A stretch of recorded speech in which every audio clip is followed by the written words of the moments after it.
Est-ce que vous m'entendez? Ah oui, là, vous m'entendez.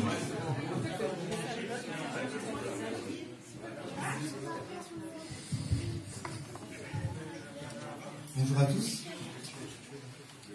Je vous invite à prendre place, à trouver une place, à vous asseoir.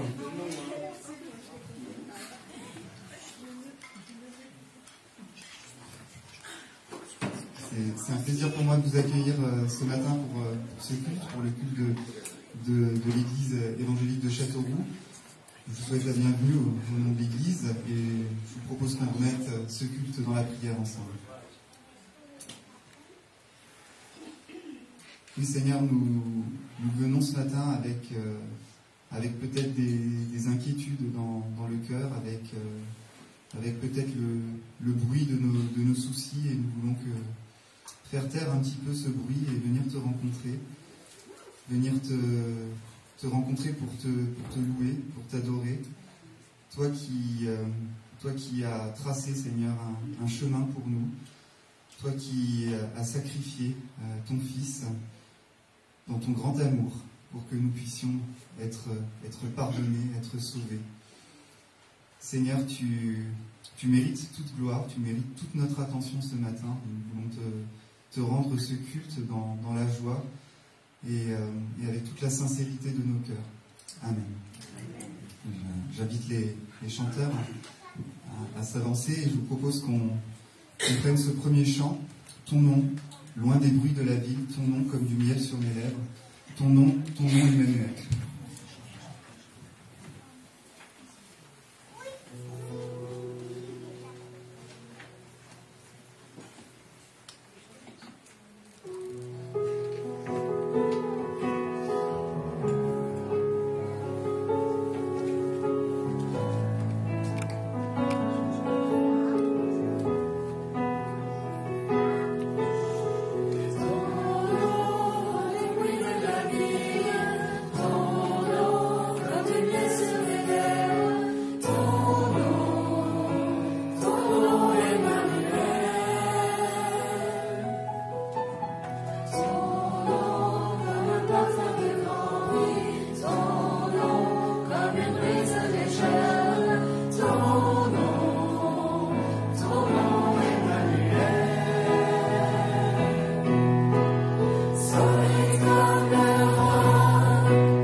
Je vous invite à vous asseoir, on va lire quelques textes.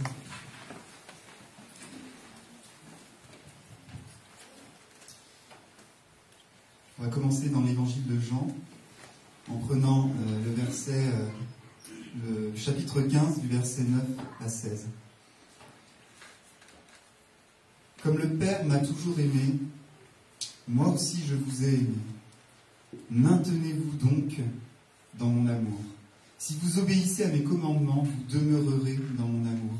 Tout comme moi-même j'ai obéi aux commandements de mon Père et je demeure dans son amour.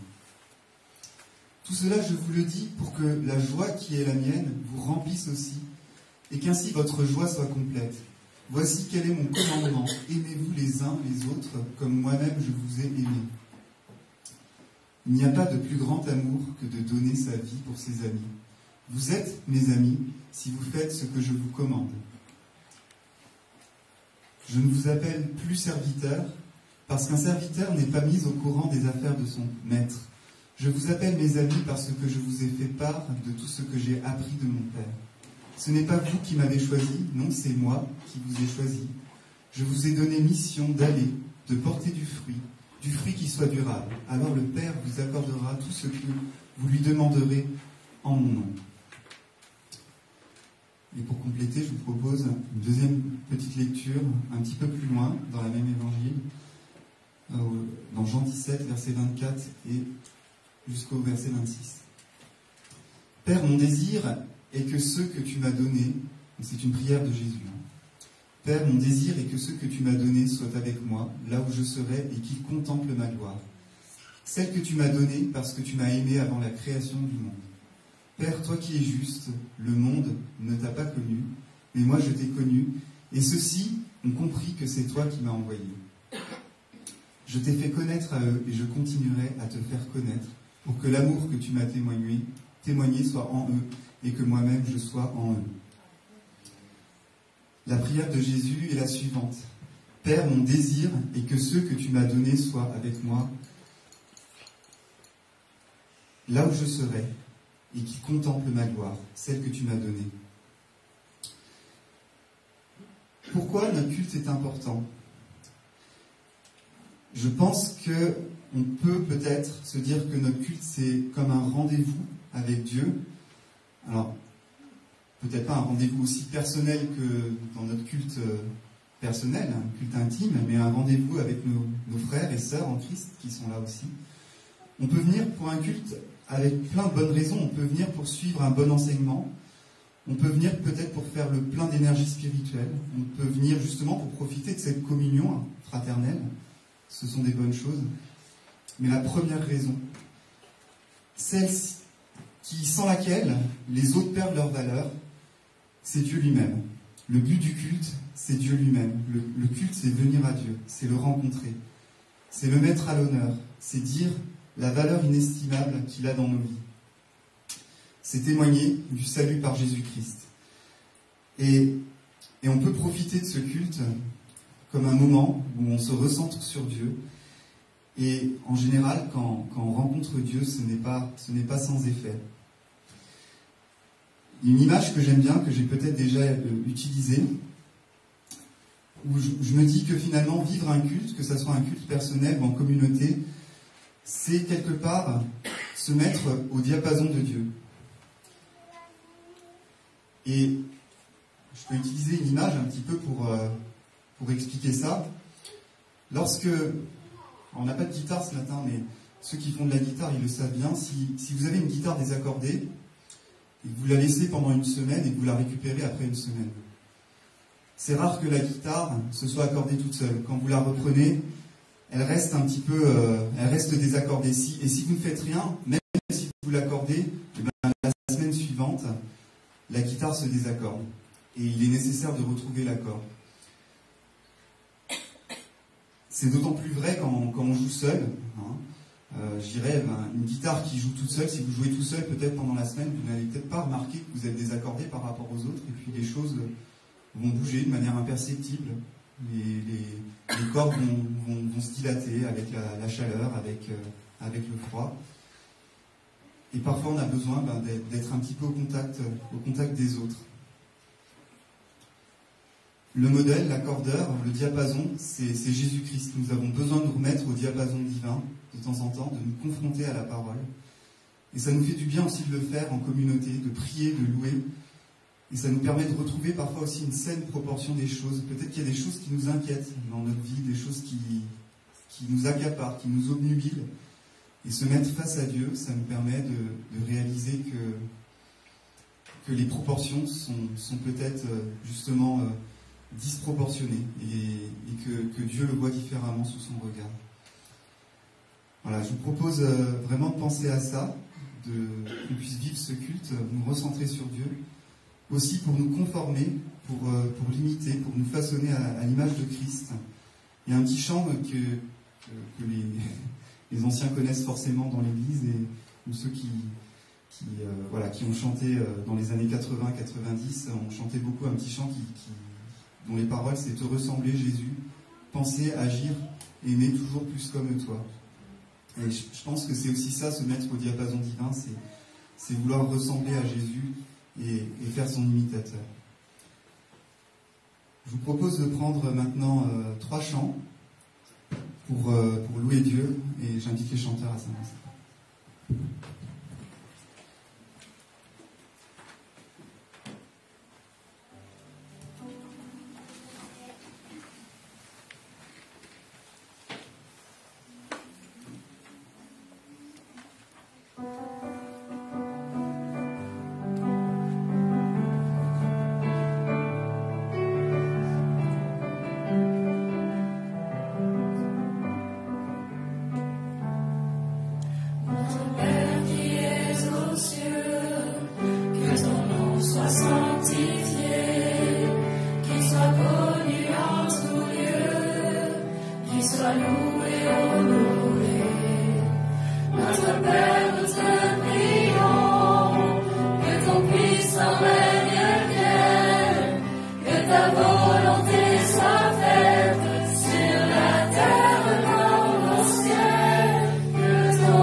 Yeah.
On va prendre un dernier chant et après on pourra faire suivre un moment de prière libre.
Et Seigneur, c'est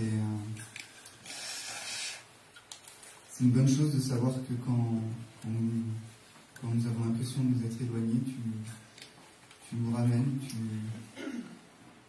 tu es là pour nous accueillir. Et nous voulons venir à toi ce matin et venir avec un cœur reconnaissant, mais venir aussi avec un élan, un nouvel élan pour te servir, pour t'adorer, pour répandre toutes ces bonnes choses que tu as délivrées, que tu as données à ton peuple. Amen. Seigneur, nous te louons, nous te remercions ce matin. c'est vrai, Seigneur, on est comme des vases d'argile, très faibles. Mais tu es là, Seigneur, pour nous supporter, pour nous encourager, Seigneur. Merci pour ce matin. Merci pour ta parole. Merci pour ces chants qui nous font du bien, Seigneur. Nous voulons chanter avec tous nos cœurs, Seigneur. Et nous sommes reconnaissants, Seigneur, pour ton pardon, Seigneur, ta grâce, Seigneur. Au nom de Jésus. Oui, Père, merci parce que ce matin, tu nous as donné la vie. Tu es un Dieu d'amour, un Dieu de paix. Seigneur Jésus, tu es le Saint, le Roi des rois, le Seigneur des seigneurs. Seigneur, merci parce que tu connais le cœur de chacun ce matin. Donne la paix, Seigneur Jésus. Nous te demandons, Seigneur Jésus, donne-nous la paix à chacun dans notre cœur. La paix, la joie, Seigneur Jésus, et l'amour d'avancer, de regarder à toi, Seigneur Jésus. Parce que tu es notre Dieu, tu es notre berger. Alors, Seigneur, garde-nous du mal. Garde-nous du mal, Seigneur Jésus. Et guide nos pas, guide nos cœurs, guide nos pensées. Seigneur, tu es notre Dieu. Nous te laissons nos vies entre tes mains. Bénis chacun de nous ce matin, même ceux qui ne sont pas là. Et Seigneur, tu vas nous donner ta parole ce matin. Ouvre les yeux de nos cœurs, ouvre nos oreilles, qu'on puisse entendre vraiment, Seigneur Jésus, ce que tu veux pour nous, ce que tu as à nous dire. Dans le nom puissant de Jésus-Christ. Amen.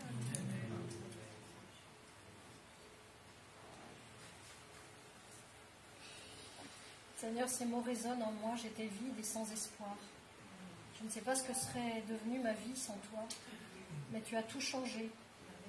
Tu m'amènes toujours plus loin, tu m'amènes toujours plus haut, tu me montres toujours plus qui je suis et à qui tu veux que je ressemble.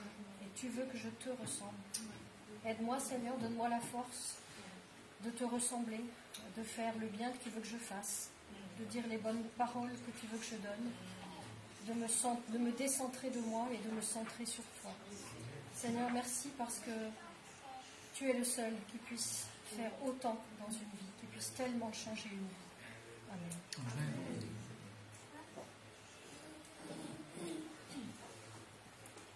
Oui, Seigneur, nous sommes des vases d'argile, mais nous gardons de nos cœurs et de nos yeux. Merci, Seigneur. Sans toi, nous sommes chrétiens. Nous dépendons de toi, Seigneur. Merci pour ta présence au milieu de nous, Seigneur. Merci pour ton amour et ta grâce. Au nom de Jésus. Amen. Seigneur, merci parce que je suis passé de la mort à la vie par le sang de ton Fils Jésus. Merci parce que parfois, dans les découragements, dans les difficultés, nous sommes parfois assaillis de toutes parts, mais Seigneur, toi, tu es là. Tu es vivant au milieu de nous, tu es vivant en nous. Seigneur, merci pour le salut en Jésus-Christ. Merci pour ta bonté qui se renouvelle chaque jour pour nous. Au nom de Jésus. Amen. Seigneur, je te remercie pour ce matin, Seigneur. Je te remercie parce que tu es venu dans ma vie un jour, Seigneur. Je t'ai perdu tout le monde de toi. J'étais sans espérance, sans issue, Seigneur Jésus. Je suis venu à faire tel que je suis, Seigneur Jésus, Seigneur. Humblement, Seigneur Dieu, je me tourne vers toi, Seigneur, ce matin, Seigneur. Parce que tu m'as sauvé, non pas par grâce, non pas par mon mérite, non pas par les choses que tu sais, Seigneur, par l'ordre de l'argent, Seigneur, par la grâce, Seigneur. Par ton sacrifice à la croix, par ton sang qui a coulé pour moi, Seigneur Dieu, qui a versé pour moi, par tous nos péchés. Seigneur Jésus, merci pour mon pardon de nos péchés, pour saluer mon âme, Seigneur Jésus. Merci, mon Dieu, Seigneur, pour ton amour, Seigneur Dieu. Tu nous as sauvés, Seigneur Dieu, pour ton amour, Seigneur. Tu as donné ta vie pour nous, chacun de nous, ce matin, Seigneur. Nous sommes reconnaissants à toi, Seigneur Jésus. Nous, tout simplement, que nous sommes, Jésus. Humblement devant ta face, Seigneur, ce matin. Réclamer ta grâce encore ce matin, Seigneur Dieu. Ta bénédiction encore ce matin, Seigneur Dieu. Ta bénédiction ce matin, Seigneur Dieu. Chacun de nous, Seigneur Dieu. Nous puissions encore te suivre encore chaque jour, encore, Seigneur Dieu. Nous sommes glorifiés, nous sommes glorifiés. L'éternel est la voix de notre pièce. Merci, Jésus. Nous sommes glorifiés.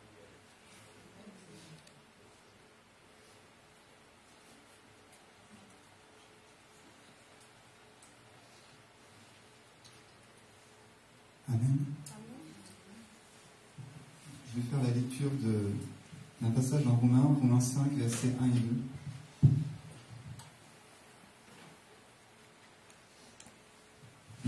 Puisque nous avons été déclarés justes en raison de notre foi, nous sommes en paix avec Dieu grâce à notre Seigneur Jésus-Christ. Par lui, nous avons eu accès, au moyen de la foi, à ce don gratuit de Dieu, dans lequel nous nous trouvons désormais établis. Et notre fierté se fonde sur l'espérance d'avoir part à la gloire de Dieu. Nous sommes en paix avec Dieu grâce à notre Seigneur Jésus-Christ. Je vous propose de prendre un dernier cantique et vraiment, ce que je vous propose, c'est de le chanter comme une prière chantée, hein, vraiment. C'est un vieux cantique qui s'appelle, dont le titre est « Seigneur, attire mon cœur à toi ».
Amen.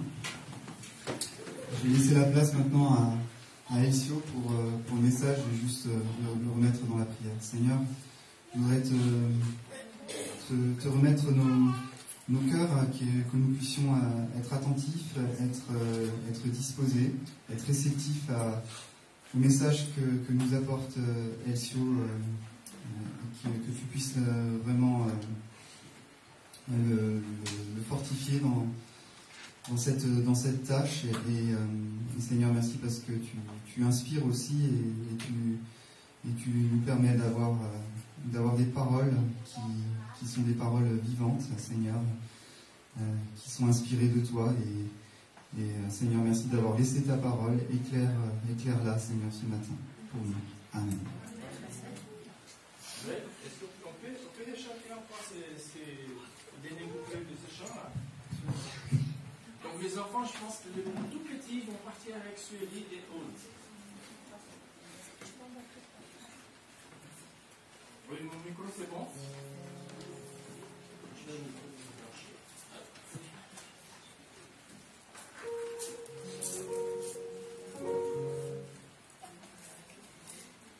Donc on va chanter chanter encore.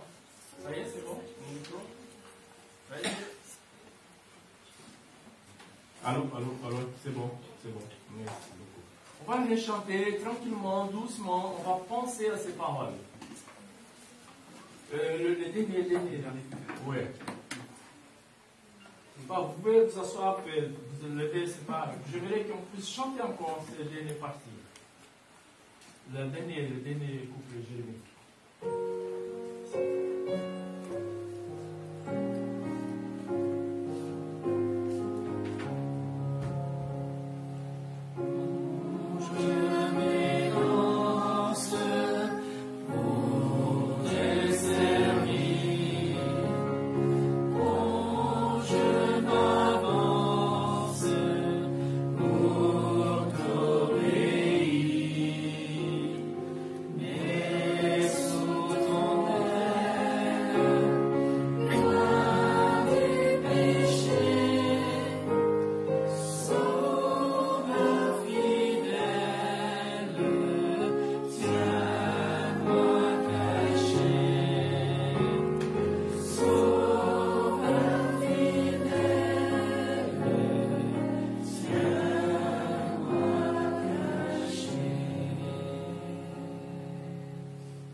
Et j'espère que c'est ça notre désir ce matin.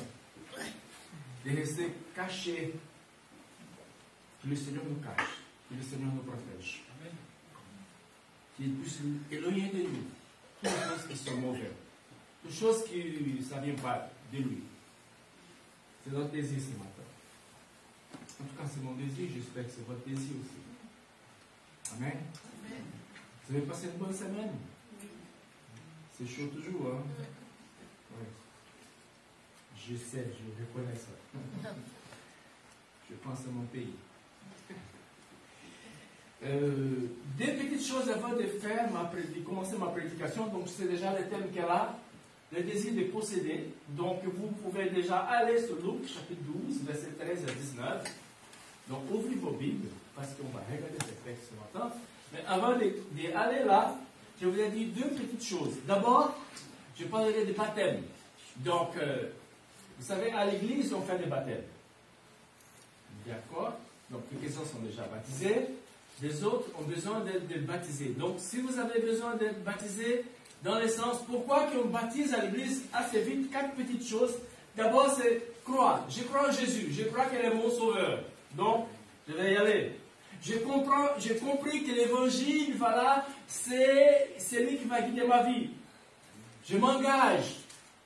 Je prends l'engagement devant le Seigneur. Et après, je suis prêt pour changer de vie. Je ne fais pas la chose comme avant. Donc ça, c'est le baptême. Donc si vous êtes intéressé, venez me voir, un des membres du conseil de l'église. Et là, on va travailler ensemble. Parce que bientôt, il y aura des baptêmes. Et j'aimerais bien que, si vous n'êtes pas là, que vous soyez vraiment engagés. Ça y est? Ça, c'est un. Deux, j'ai reçu un appel des chrétiens hier. Et j'ai reçu un message pendant la semaine d'Alexandra. Les deux vont bien. Ce sont 2 personnes qui étaient là, qui sont parties. Malheureusement. Mais ils vont bien et ils ont trouvé une nouvelle maison. Ils ont fait une bonne rentrée au travail. Et ils vous disent bonjour. Voilà. C'est bien. Maintenant, Luc, chapitre 12, verset 13 à 19. La soif de posséder. C'est le thème de mon message ce matin. Et là, on va avancer et le texte biblique est là. Je vous laisse lire. Quelqu'un dans la foule dit à Jésus: Maître, commande à mon frère de partager notre héritage avec moi. Jésus lui répond: Je ne suis pas là pour juger vos affaires, ni pour partager vos richesses. Ensuite, Jésus dit à tout le monde: Attention, ne cherchez pas à avoir toujours plus de choses. En effet, la vie de quelqu'un ne dépend pas de ce qu'il possède, même s'il est riche. Alors Jésus leur raconte une histoire. Un homme riche a des terres qui produisent une bonne récolte. Il se demande: qu'est-ce que je vais faire? Je n'ai pas assez de place pour mettre ma récolte. Alors il se dit: voilà ce que je vais faire. Je vais démolir mes greniers et en construire de plus grands. J'y mettrai toute ma récolte et mes richesses. je me dirais à moi-même, mon ami, tu as là beaucoup de richesses, pour de nombreuses années. Repose-toi, mange, bois, amuse-toi. Mais Dieu lui dit, tu es fou. Cette nuit, je vais te reprendre ta vie. Et tout ce que tu as mis dans tes greniers, qui va l'avoir? Jésus ajoute, voilà ce qui arrive à celui qui cherche des richesses pour lui-même, mais qui n'est pas riche pour Dieu. Amen. Prions. Oui, Seigneur, ce matin, nous te louons et nous te remercions encore. Merci pour la possibilité que tu nous donnes d'être là, dans ce lieu. C'est ta maison, Seigneur. Nous voulons t'adorer, nous voulons écouter ta parole aussi, Seigneur. Et maintenant, à ce moment, aide-nous, Seigneur, à être concentrés et parle dans nos cœurs, Seigneur. Au nom de Jésus. Amen. Amen. Donc, si vous êtes visiteur, vous êtes à l'église évangélique de Châteauroux. Et probablement, quelqu'un viendra vous dire bonjour, j'espère, à la fin de tout. Si vous êtes, il ne faut pas vous étonner, si vous êtes visiteur, il y a quelqu'un qui viendra vous dire bonjour. Vous avez compris, c'est qui nous qui sommes ici à l'église. Donc, vous savez, l'être humain, il est toujours égoïste par nature. Vous êtes d'accord? L'être humain, peut-être c'est pas vous. On est tous égoïstes quelque part. Nous voulons que toutes les attentions soient pour nous seuls. D'abord moi, après les autres. En fait, c'est pas moi. Je dis moi, mais c'est pas moi. Mais normalement, on est un peu comme ça. D'abord moi, et après, peut-être si on a le temps, je vais trouver quelque chose pour les autres. Je vais éventuellement faire quelque chose pour mon prochain. Même si vous ne faites pas comme ça, j'espère que non, mais c'est ça, c'est la vérité. Nous vivons dans un monde égoïste. Nous vivons dans un monde très très égoïste. Les marques de l'égoïsme humain sont dans toutes les sphères de notre société. Et souvent, notre relation avec Dieu ne fait pas l'exception. Prenons un peu l'exemple sur nous-mêmes, la façon que nous prions. Souvent, nous prions plutôt pour demander au Seigneur pour nous. Peut-être s'il fait des choses de remerciement, on dit merci Seigneur, mais c'est vite fait. Et là, on passe à une autre chose. Tu m'as donné ça, mais j'aimerais bien de plus. Donc, nous nous concentrons davantage uniquement en demander. C'est vrai que le Seigneur nous dit de demander, c'est vrai, mais en même temps, on doit aussi les remercier. Donc, nous voulons toujours que Jésus va résoudre, par exemple, notre situation financière. Et c'est ça le thème du texte ce matin. Qu'il va résoudre un problème au travail, à la maison, avec le mari ou avec la femme. En fait, qu'il nous donne des choses que parfois nous n'avons même pas besoin, mais on veut ces choses. Enfin, nous voulons être servis par celui que nous devrions servir. Parce que vous avez compris la phrase, nous voulons être servis par celui que nous devrions servir. C'est-à-dire, on veut tout simplement profiter de ce que Dieu nous donne, mais on ne veut pas en même temps les servir. Et c'est ça le grand enjeu de ce matin, d'aujourd'hui. Et nous venons des fois tout simplement pour demander Dieu. Et j'ai une bonne nouvelle pour vous, c'est si vous pensez ainsi, c'est que je viens d'expliquer. Les choses ne fonctionnent pas de cette manière. Cette attitude qui peut sembler louable spirituellement et spirituelle n'est pas la meilleure. C'est-à-dire demander. Le texte que nous venons de lire, je pense que vous avez compris un peu, je ne sais pas si vous avez compris, ou peut-être vous avez lu, ou peut-être vous avez le texte devant vos yeux. C'est un dialogue entre Jésus et quelqu'un qui est intéressé, qui a tout simplement ses propres intérêts. La Bible ne mentionne pas quel est le nom de cet homme. Elle ne mentionne pas qui était cet homme. Mais nous savons tout simplement qu'il voulait diviser son patrimoine. Diviser son patrimoine familial avec son frère. Mais son frère ne voulait pas. Donc, il ne voulait pas. Donc, qu'est-ce qu'il fait? Il va vers Jésus pour dire ce que tu peux jouer, intervenir dans cette situation. Et qu'est-ce que Jésus va faire? Jésus va tout simplement refuser de lui dire sa demande. Peut-être que ça semble étrange pour vous, ou pour nous. Mais Jésus a dit que ce type de demande ne faisait pas partie de sa mission. L'homme n'avait pas compris quelle était la vraie mission de Jésus. Il voulait utiliser Jésus pour des intérêts personnels. Peut-être des fois, avec nous, c'est un peu comme ça. Seigneur, fais-moi ça. Seigneur, et si je fais ça, si tu me fais ça, je pourrais faire. On essaye de, comment on dit ça? Marchander. Marchander avec le Seigneur. Vous avez essayé de faire déjà ça? Il ne faut pas me dire. Des fois, on est tenté de le faire. Parce qu'on aimerait tellement que tu le fasses, Seigneur, que, voilà, Mais, le grand problème ici, et que nous le connaissons très bien, c'est que le Seigneur Jésus connaît notre cœur. Hein? Tu ne peux pas connaître ce que je suis en train de penser, mais le Seigneur sait. Et c'est ça, là, on ne peut pas tromper le Seigneur. Il sait, il connaît tout. Mais laissons l'homme de côté, parlons de nous maintenant.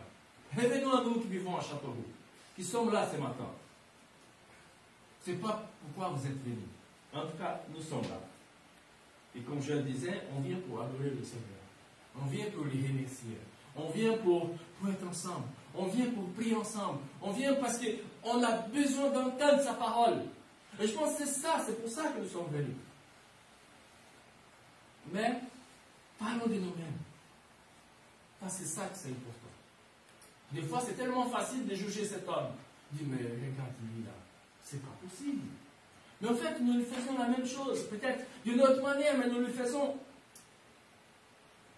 Combien d'entre nous faisons la même chose? En pensant que le Christ c'est le génie de la lampe. Vous connaissez cette histoire-là? Les gars qui frottent la lampe. Et des fois, nous sommes comme ça avec le Seigneur. Alors, je sais qu'il peut me donner, donc je frotte. Et je dis, voilà Seigneur, donne-moi ça. En pensant qu'il peut toujours répondre à toutes nos demandes. Le but de la venue de Jésus, c'était plus grand, c'est plus large de ce que cet homme a demandé. Quand je suis descendu du ciel, ce n'est pas pour faire ce qui me plaît, mais pour accomplir la volonté de celui qui m'a envoyé. C'est Jésus qui dit, oh, c'est lui qui m'a envoyé, veut que je ne perde aucune de ce qu'il m'a donné, mais que je les ressuscite au dernier jour. Jean 6, 38 à 39. La réalité de la mission par laquelle Jésus est venu, c'est de sauver, rétablir, restaurer notre relation avec le Père. C'est ça le but du Seigneur. On a chanté tout à l'heure, on était perdus, n'est-ce pas? On était perdus, on était loin. Et c'est pas, chacun de nous, on a une histoire. Le Seigneur nous a rencontrés. On était touchés par lui. Et maintenant, on est là. Et on a dit, waouh, Seigneur, merci Seigneur. Mais c'est parce que je prenais un chemin qui n'avait rien du tout avec toi. Et maintenant, tu m'as sauvé. Maintenant, je marche dans la bonne voie. Et Jésus connaissait exactement l'intention du cœur de cet homme. Mais, il a répondu en attirant l'auditoire sur le danger de vouloir les premières richesses de ce monde. Et là, le Seigneur va raconter une parabole. Vous connaissez, je ne sais pas si vous connaissez quel est le sens de la parabole. La parabole, c'est une histoire que le Seigneur va raconter pour mettre une vérité devant les gens qui étaient là. Et le Seigneur dit, écoute, je vais vous raconter une parabole. Gardez-vous avec le son des désirs de posséder sous toutes ses formes. Car la vie d'un homme, si riche, c'est qu'il ne dépend pas de ses biens. Ce que Jésus nous apprend dans ce passage, c'est que nous pouvons être de ceux qui veulent toujours, à tout prix, des biens matériels. Vous connaissez des gens comme ça? Des gens qui veulent toujours, ils veulent toujours. Cette semaine, j'ai écouté un peu On a parlé un peu de Covid à la maison et je pensais, c'est vrai qu'il a tué beaucoup de gens, nous sommes tous tristes, c'est quelque chose qui a beaucoup bouleversé nos vies, mais beaucoup de gens ont été très, très, très, très riches. Les gens qui ont profité de cette situation pour être riches, ils sont de plus en plus riches. Et puis on se demande, mais ces gens, les gens, ils vont mourir aussi.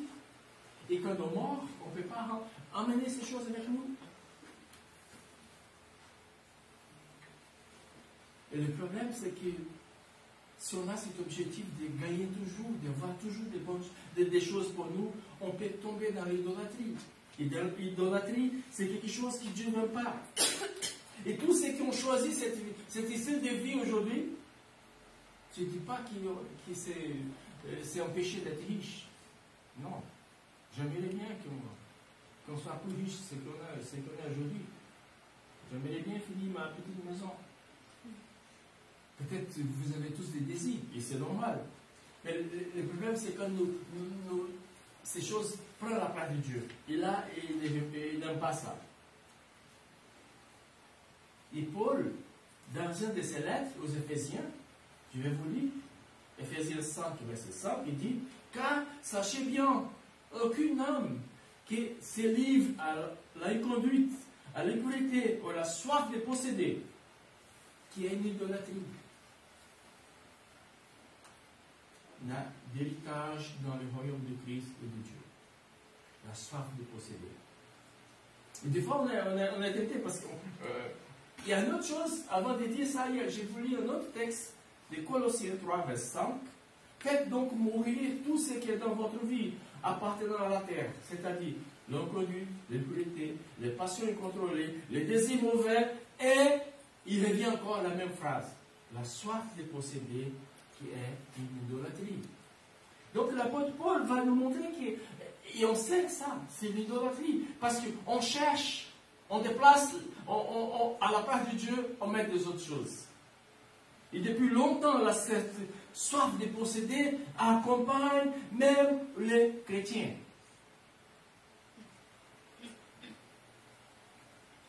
Et nous vivons dans un monde tellement globalisé, et il y a de la publicité partout,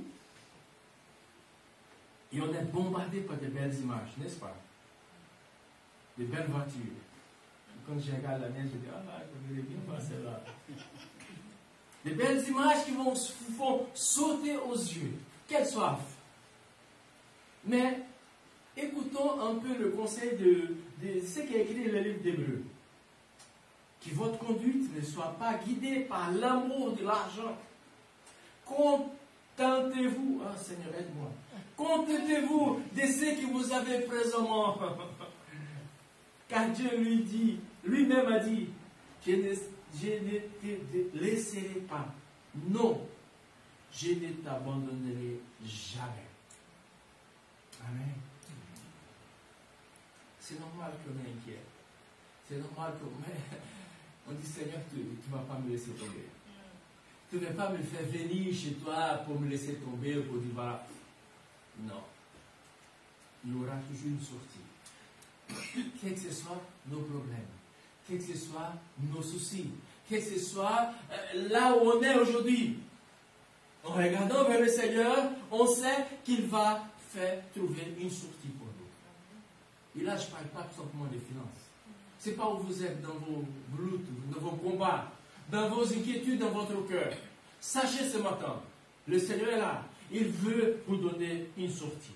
Il ne va jamais nous laisser tomber. Souvent, on est tenté aussi de penser que si nous aurons toutes les choses que l'on pense que c'est bien pour nous, on sera 100% heureux. Mais ce matin, je vais vous redire quelque chose que j'ai déjà dit tout à l'heure. La vie d'une personne ne consiste pas à l'abondance des choses, mais elle va au-delà du matériel. Réponse de Jésus pour cet homme qui l'interpellait, il sait qui était autour de lui, il va raconter cette parabole. Et là, je voulais aller un peu devant et vous montrer quelque chose que nous pouvons retirer de ce qu'on a lu tout à l'heure.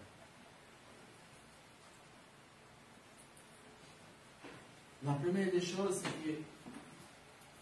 qu'il était un vrai égoïste.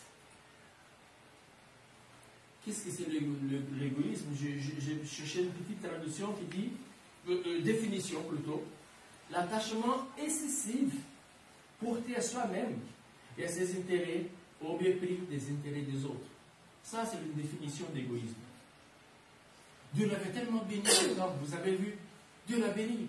Dieu a donné beaucoup de choses. Dieu, il a béni ses champs parce qu'ils ont produit en abondance.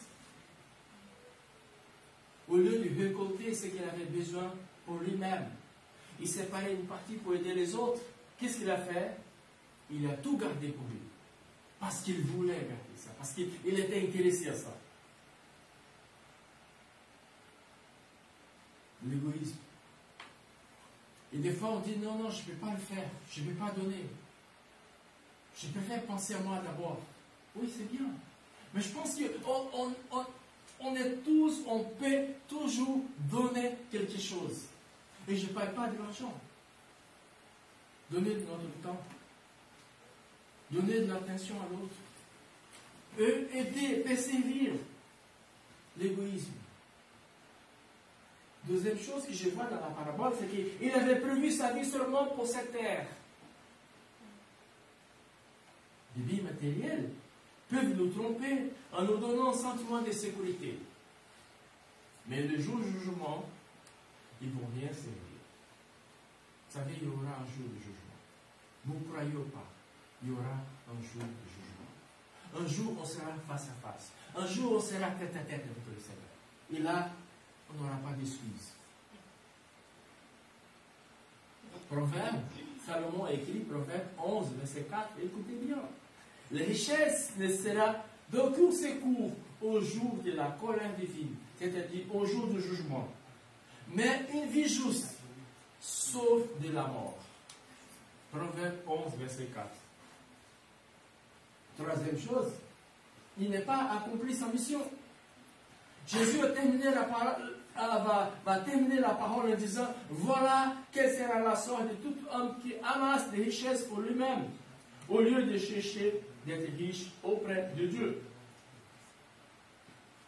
Dieu attendait que l'homme qui était aussi béni soit généreux envers ceux qui ont besoin.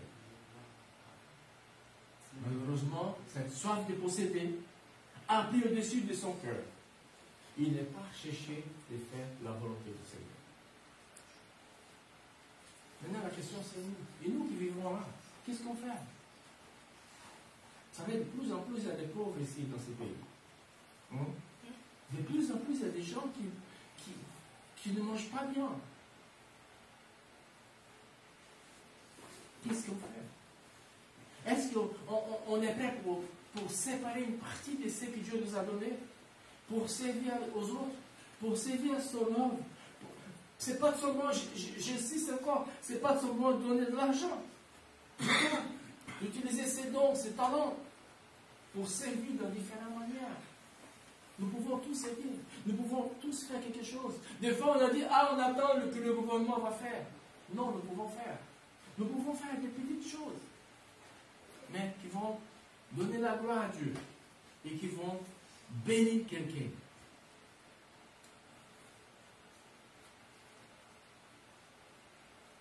Jésus va dire un peu plus tard, c'est pourquoi je vous dis, ne vous faites pas de soucis pour votre vie, ni pour votre corps. Ne vous demandez pas qui nous allons manger, avec quoi nous allons nous habiller. La vie est plus importante.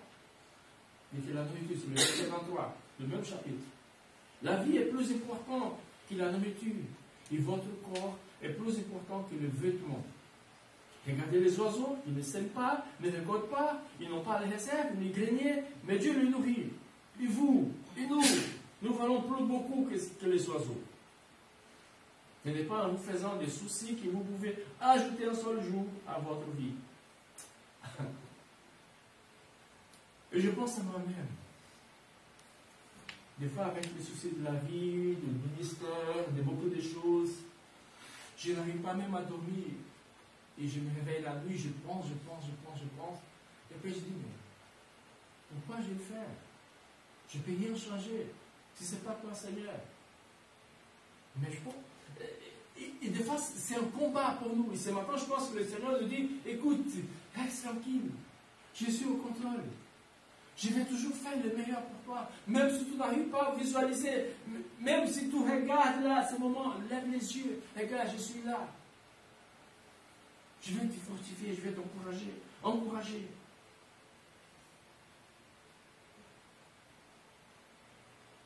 Jésus parle de la préoccupation, le verset 22. Notre préoccupation, c'est rien. Mais c'est compliqué. Jeudi passé, on était là à la réunion de prière, on a fait notre première réunion de prière, et j'ai utilisé ce texte parce que je voulais reparler ce dimanche, et donc j'ai dit, voilà, je vous donne déjà un avant-goût de ce qu'on va parler dimanche. On a regardé cette partie-là. Et des fois, nous qui étions là, nous étions tous d'accord que nos préoccupations n'en servent à rien. Mais c'est compliqué de laisser ça. C'est compliqué, je suis d'accord avec vous. Notre priorité, c'est Dieu. Cherchez d'abord le royaume de Dieu, c'est ça que Jésus a dit. Il vous donnera tout le reste en plus. C'est vrai qu'on sait que nous vivons dans un monde spirituel, ce n'est pas ce monde visible. Il y a un combat. Il y a le Seigneur qui vient nous amener proche de lui, il y a Satan qui vient nous éloigner. On sait. Donc, Satan essaie d'attirer notre attention sur les choses de ce monde. Il n'est pas donné priorité au royaume de Dieu. Et Jésus va dire dans ce texte que là où est ton cœur, c'est là qui sera ton trésor. Où est notre cœur ce matin? C'est dans la richesse, c'est dans la vie, c'est dans ces choses qui ça fait partie après. Ou est-ce que notre cœur est d'abord devant le Seigneur? S'il est devant le Seigneur, les autres choses viendront. Au bon moment, à sa façon, à sa manière. Donc, pour finir, je vais vite aujourd'hui. Ouais. Comme ça, personne ne sera fatigué. On est bien. Et on va manger vite. Notre bonheur ne doit pas jamais être basé sur les choses que nous possédons et les biens qui nous apportent. Où est votre cœur ce matin? Je vous pose la question. Où est ton cœur, Elcio?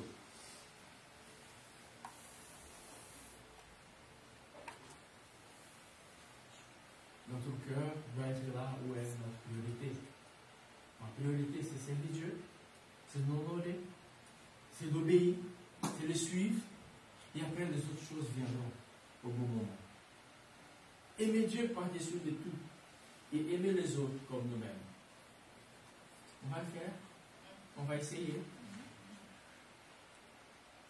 On va dire cette semaine, Seigneur, donne-moi des opportunités. Donne-moi des opportunités cette semaine. Là où tu m'as placé, soit à l'école, soit au travail, soit dans la communauté, soit là où j'ai fait. Donne-moi la possibilité de faire quelque chose. Des choses que je n'ai pas l'habitude de faire. Donne-moi cette possibilité de faire ces choses. Parce que je veux, Seigneur, que la gloire soit à toi. Je veux, Seigneur, être reconnaissant. Mais c'est les dons et les talents que tu m'as donnés, c'est pour servir, c'est pour aider, c'est pour honorer ton nom. Ça y est, c'est bon? On est prêt? On accepte les défis? Ouais. J'aimerais bien prier pour vous et pour moi-même.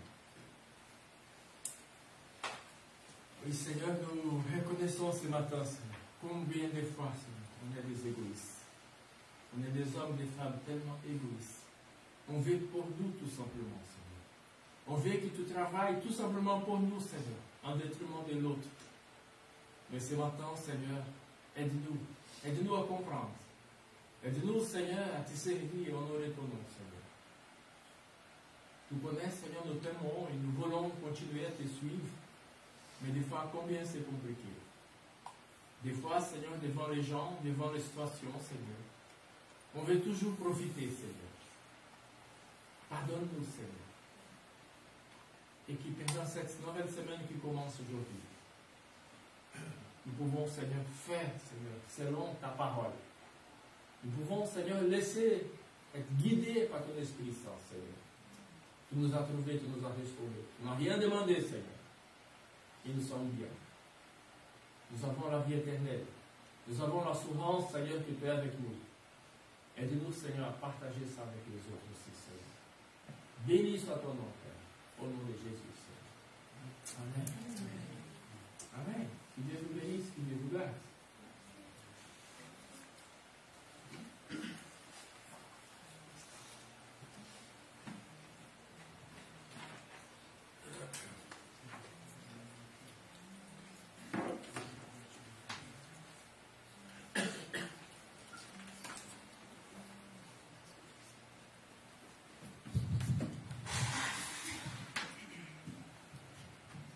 Merci Thio.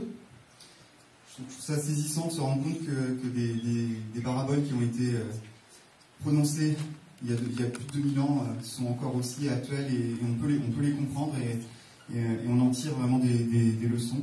Merci en tout cas de nous avoir interpellés sur ce texte, qu'on puisse continuer à y penser un petit peu plus en profondeur dans la semaine qui va venir.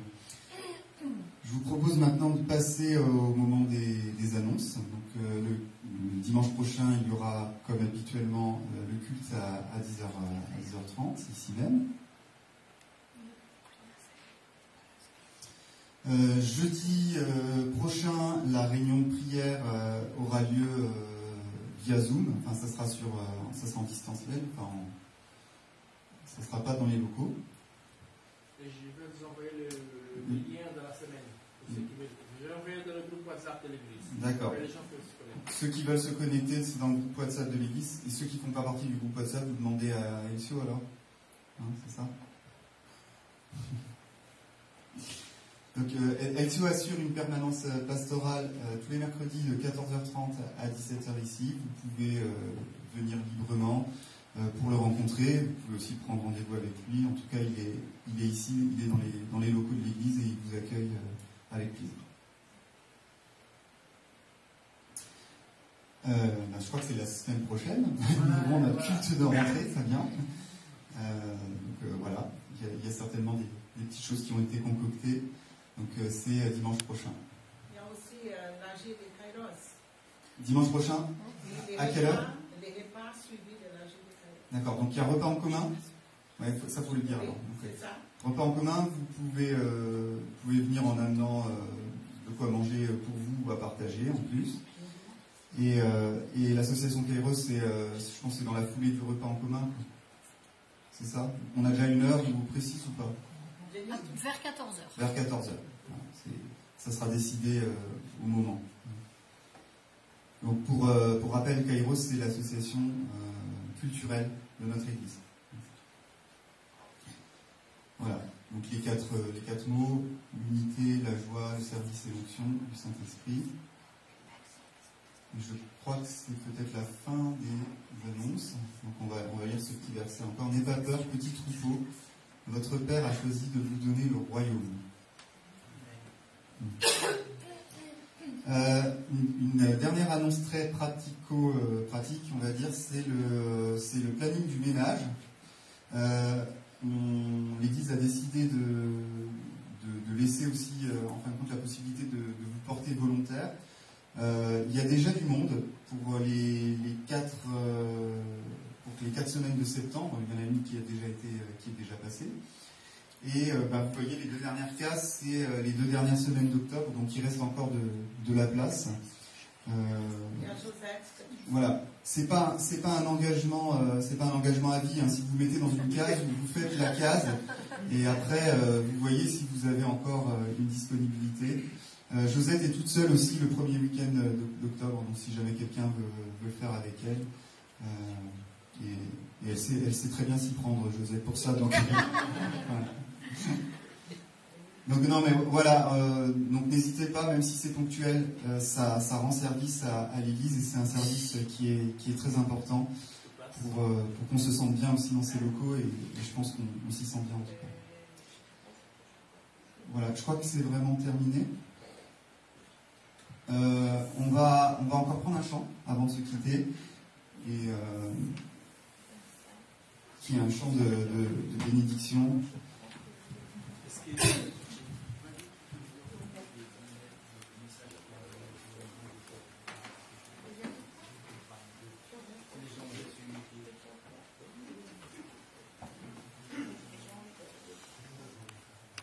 On me demande de rajouter quelques mots au sujet de Kairos. Donc c'est la nouvelle association culturelle de l'Église. Normalement, tous les gens qui sont membres de l'Église ont reçu un mail. Si vous êtes membre officiellement mais que vous n'avez pas reçu le mail, vous me le faites savoir, je vous l'enverrai. Et voilà. Mais la condition pour être dans cette association, c'est d'être déjà membre de l'Église, puisque sans Église, il n'y aurait pas non plus cette association. Voilà, c'est la loi française qui est un peu compliquée, qui nous oblige à faire comme ça. Mais,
Bon dimanche à tous.